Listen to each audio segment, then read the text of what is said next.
राजा और उसकी बेटियों की कहानी बहुत समय पहले की बात है। एक विशाल और समृद्ध राज्य में राजा चंद्रप्रकाश नाम का एक न्यायप्रिय और बुद्धिमान राजा राज करता था। राजा की 3 बेटियां थीं, सुरंगी, मधुमालती और चंदिका। तीनों ही राजकुमारियां अत्यंत सुंदर, गुणी और अपने पिता की आंखों का तारा थीं। लेकिन उनमें स्वभाव का बड़ा अंतर था।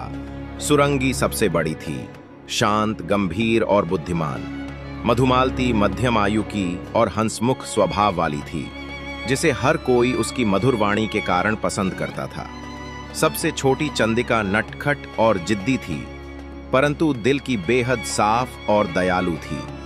राजा अपनी तीनों बेटियों को समान रूप से चाहता था और हमेशा सोचता था कि उनके लिए ऐसा वर चुने जो न केवल राज्य की रक्षा कर सके, बल्कि उनकी खुशियों का भी ध्यान रखे।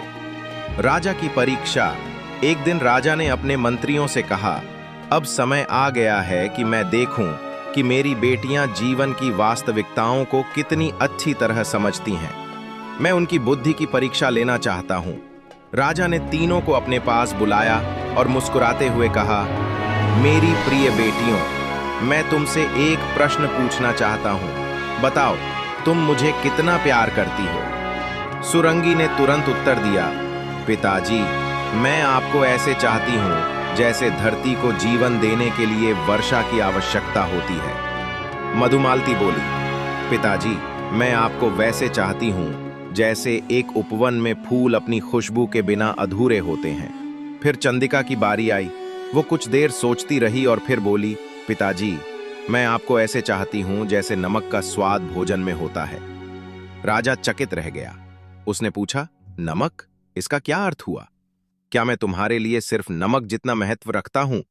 राजा को यह उत्तर अच्छा नहीं लगा। उसे लगा कि छोटी बेटी ने उसका अपमान किया है। क्रोध में आकर राजा ने कहा, तुम्हें अपने पिता का महत्व ही नहीं समझ चंदिका। यदि मेरे लिए तुम्हारे हृदय में इतना ही स्थान है तो तुम्हारे लिए मेरे महल में कोई जगह नहीं। यह कहकर राजा ने चंदिका को महल से निकालने का आदेश दे दिया। चंदिका का वनवास। चंदिका दुखी मन से महल छोड़कर जंगल की ओर चल पड़ी।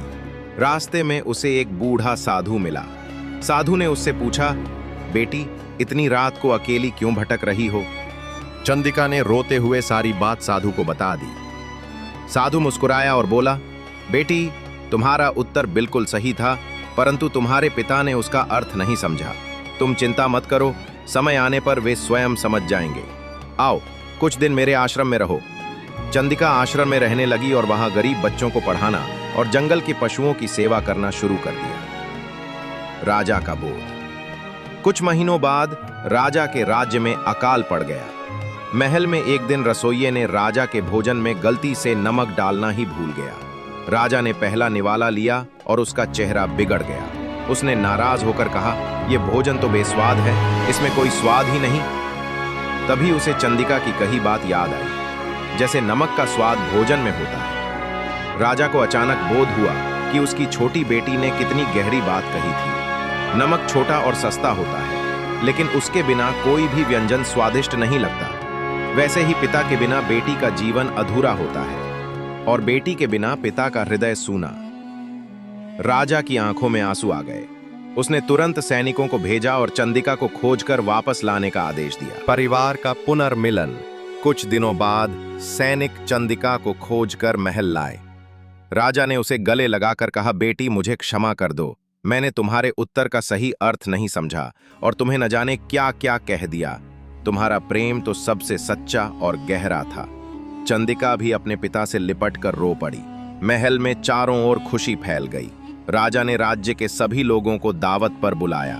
इस बार उसने स्वयं ये ध्यान रखा कि सभी व्यंजन स्वादिष्ट हों और हर पकवान में नमक सही मात्रा में डाला गया हो।